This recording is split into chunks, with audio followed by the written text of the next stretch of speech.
Welcome to Off the Clock, the webcast of employment attorneys at Miller Johnson, where we discuss what is happening in the HR world and provide practical insight and advice. We are your co-hosts, Rebecca Strauss and Sarah Willey, two employment lawyers who spend their days guiding employers through all of the challenges that workplaces offer. Hi, Rebecca. How are you today? Hi, Sarah. I'm good. How are you? I am doing very well. Summer is here, and I am continuing to have so many clients struggling to hire people they need to run their business. Yes. Right? Whether it's manufacturing, whether it's retail, even healthcare, etc. And last time we talked about what that meant with regard to marijuana. This time, I'm getting questions now about the use of temporary employees. And yes. I'm guessing you are too. I have, but in full disclosure, I have had numerous conversations with clients over the years about temp agencies, and almost without fail, there's a misunderstanding at the outset about the nature of the relationship between the company and the temp agency. And so now that we have companies that are trying temp agencies for the first time, this is a great opportunity, right, for everyone to get off on the right foot. Right. But even those, just so folks know who are listening that have already used temp agencies and maybe do all the time, year in and year out, this is a great time to step back for a moment, take a deep breath, and say, what is the relationship here, right, between us what does this mean? And these folks that are being placed, and what does that mean for us? Yes, I will tell you, several times I've had clients have a charge of discrimination filed by a former temp. Yes, I've had that. And they were quite shocked. Yes. that could be a thing, that yes. they could be accused of discrimination under state or federal law by a temp because they, of course, weren't viewing that person as an employee. So I agree. I think this is a great opportunity to talk through those questions and concerns and best practices, et cetera. So temp agencies, first of all, we're going to talk about some things to be aware of. And it might appear that maybe we're discouraging the use of temp agencies to fill your hiring needs. But that's not true at all. There's a lot of advantages to using temp agencies. It's almost like outsourcing an HR function, right, for recruiting, for onboarding, for, pre-hire background checks, et cetera, right? Yeah. And that can be really beneficial. Yeah. I mean, that's an HR person. Usually that's an entire HR person. So if you can save that cost and outsource that to a temp agency, I agree. There are potential benefits to doing that. So we're not discouraging the use of temp agencies or temporary employees. We just want people to go in eyes wide open, right? So they don't have that call with us someday and say, I never even knew, right? I could get a discrimination charge from an employee. They weren't even my employee, right? Isn't that, but yet they were, we didn't even employ them. Yes. How could I potentially be liable under an employment statute? So let's just get it out there, right? Spoiler alert, right? We're going to go into lots of detail about how this plays out in different situations. But the bottom line is, in many situations, perhaps most, not all, but many to most, a temporary employee placed at your company through a temp agency. Let's call it XYZ Company. XYZ Company. Yes. Okay, XYZ Company. Is it ABC Temp Agency? I'm going to get confused. Oh, we're going to get confused. Just call them the temp agency. The temp agency is the agency placing the emploey. Okay. And XYZ is where they're going to work, is where they're going to provide really their hard services. to remember that, but I make no promises. Okay. I may not be bright enough to keep that straight. I think you are. Okay, so XYZ Company, in many to most situations, will be considered the employer of the employee of the person placed there by the temp agency. But both are, right? It's a joint employment relationship. Yes. What is that? So isn't that alone is concept? A foreign concept, right? It is. That you can have two different entities, both the temp agency and XYZ Company, are both the employer of that person. Is that right? That is true under many employment laws. It's not true universally, by the way.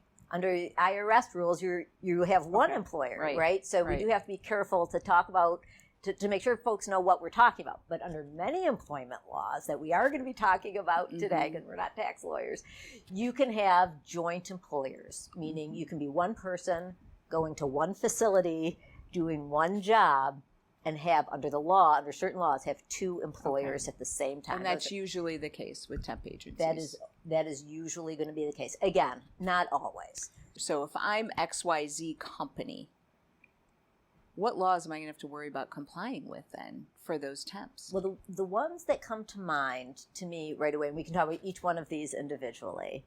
First of all, we have two of our passions, right? We get to talk about. Yeah, right. One is the FMLA. Yes. I'll definitely let you talk about that. Excellent. One is the FLSA, one of my passions, so I'll talk about that. And then we have the whole plethora of discrimination laws, state and federal. And of course, there's many that cover different protected characteristics. But that's, I think, what we should focus on today, because that's where I see this joint employment with temporary agencies. I think that makes sense. Coming into play most often, yeah. right? Yeah. So let's start with the FMLA, everyone's favorite, including yours. And what I think will really surprise a lot of people is when a temp worker starts as a temp worker at your company, XYZ company, when XYZ company hires a temporary employee and then really likes that person and then hires them on. So they're no longer being hired through the temp agency. They are being hired directly by XYZ company. How does that work with counting whether they qualify for the FMLA? Right. So under the FMLA regs, that's an easy question. Not everyone will like the answer, right? But the answer is clear. Do you say that a lot when advising on the FMLA? Yes, that is my go-to line. You're not going to like the answer.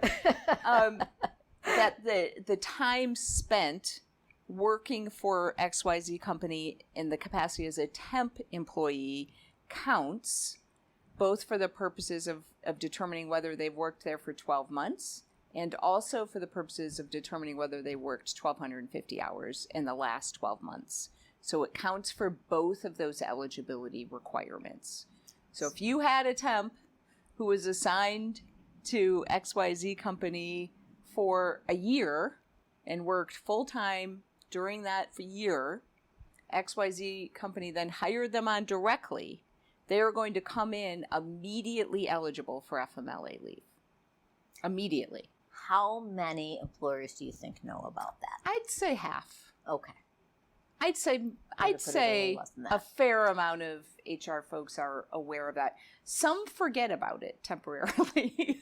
But speaking of temporary. Yes, exactly. But usually when I bring it up, they say, oh, yeah, that's right. I remember that rule. Again, as with most things under the FMLA, right? we forget about some of them. There's a lot to keep track. The other piece with regard to FMLA that is important for companies to be aware of is that a temporary employee could meet the FMLA eligibility requirements by virtue of their employment through the temp agency. Oh. So even during that's very different then. Even during their assignment with XYZ company, right? Yep. There could be FMLA obligations there. So they've been with XYZ company, let's say 6 months, but they've been with temp agency 2 years. They're an eligible employee under the FMLA, right? And this is where the joint employment relationship becomes complicated under the FMLA. Who is responsible for administering the FMLA in that scenario? So the temp agency is responsible for administering the FMLA unless there's some sort of arrangement between the temp agency and XYZ company otherwise. Okay. So typically the temp agency is the one for administering the FMLA, giving the notices, in other words. Okay, good. Being That's aware good of news. it. But XYZ company is responsible for making sure it doesn't violate that temp's FMLA rights. Right. So, for instance, attendance issues, Sarah, that's what comes to mind, right? Supervisor gets annoyed that temp employee, let's just take intermittent FMLA because that's everyone's favorite FMLA leave, right? So temp employee has intermittent leave approved and processed through the temp agency. We don't know if the supervisor knows about that, right? Because we don't know. It's possible. I've seen it. where the supervisor may not. And Sure. the supervisor complains to temp agency, right, that Jane Doe has too many absences, and please don't send her back, right, to our company because of that.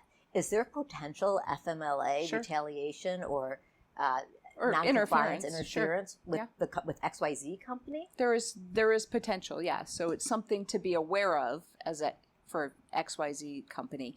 And I'll say this, I mean, based on my experience, the most common reason for releasing a temporary employee is attendance. Yes, that's why I use that example. Do you agree with that? 100%. And so there's an idea that I think many companies go into that temporary arrangement thinking this is great because I can just release this person as soon as there are any concerns, any attendance issues, and any issues whatsoever, and I don't have to worry about being liable in some way for that. Right. And that's where we get into trouble. I'm not counting attendance points, right? I don't have to worry about that. I don't have to worry about when an attendance point falls off at the end of 12 months, and when does the new attendance, I don't have to worry about progressive discipline, right? Any of those things. So for the FMLA, it is important to again, so the regs are clear that is a joint employment relationship even during that placement.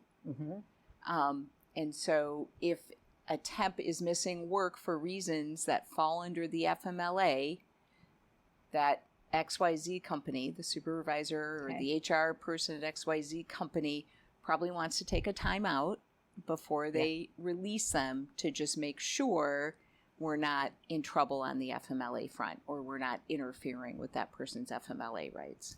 That is fantastic advice and bleeds right into the next topic, which is discharge, discrimination issues, all of that.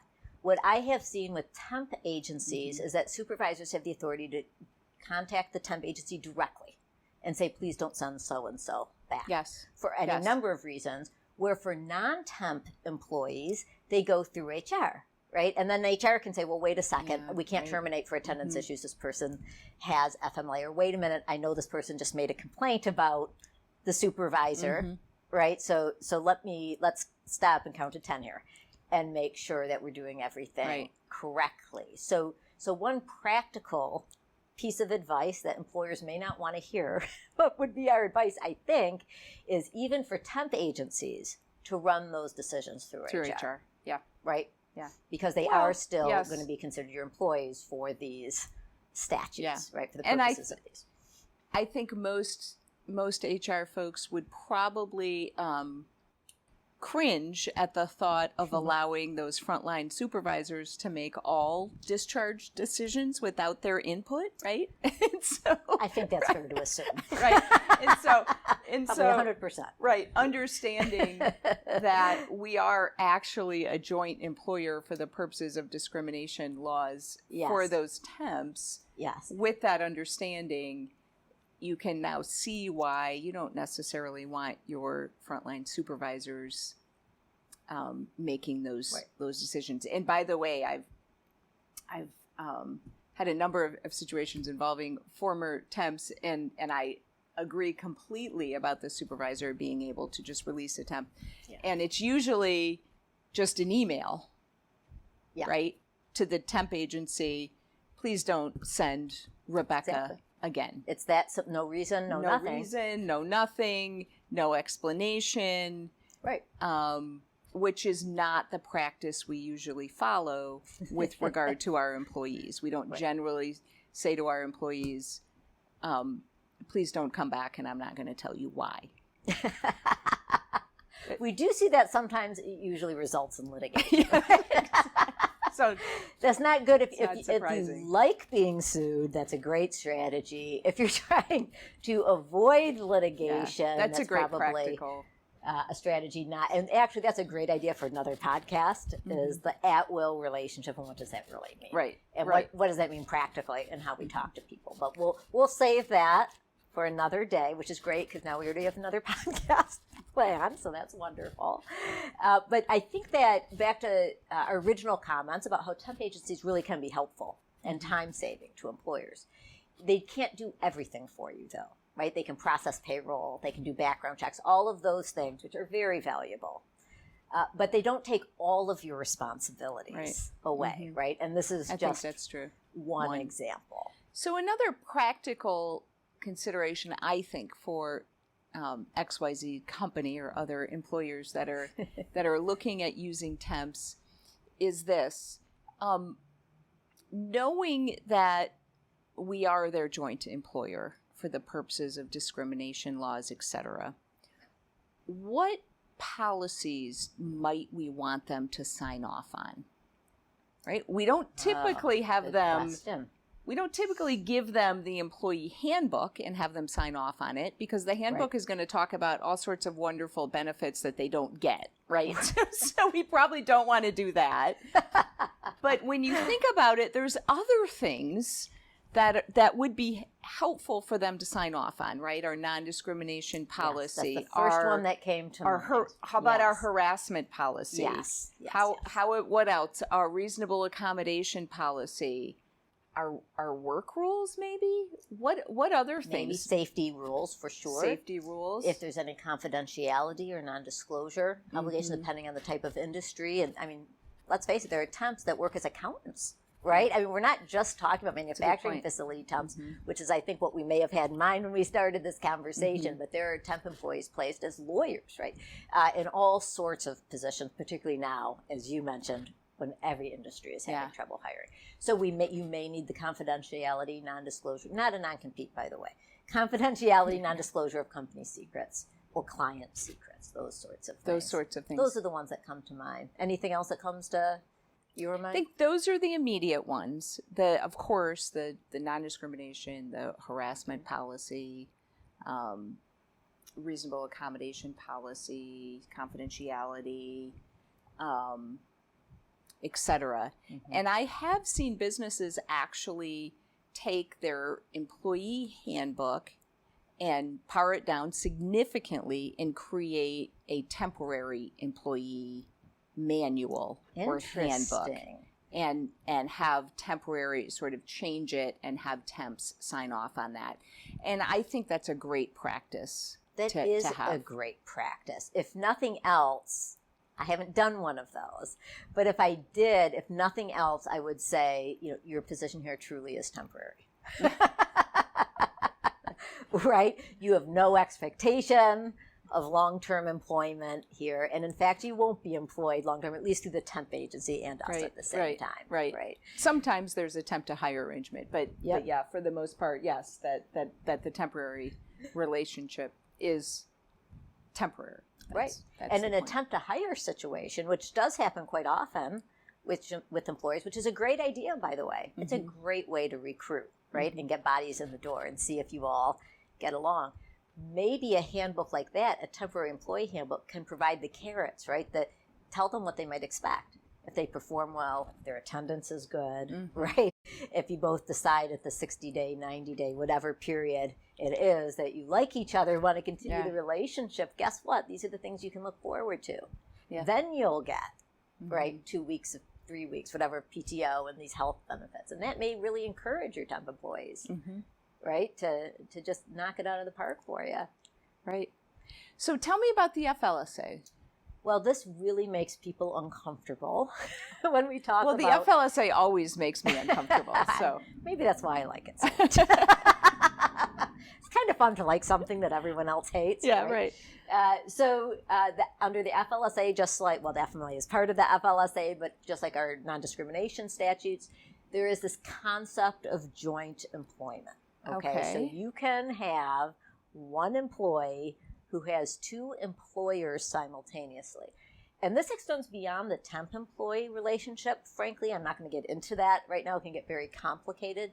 Temporary agencies is one example, one kind of subset of that situation when one employee can have two joint employers at the same time. And when that happens, each joint employer can be liable for a Fair Labor Standards Act violation. Wait a minute. So are you saying that if the temp agency pays a temp. Let me back up. So the temp agency is usually the entity writing the paycheck. Correct. Right?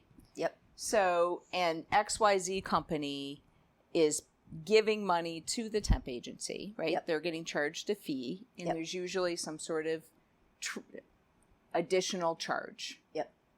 A markup, percentage markup. A percentage wage, markup. something like that.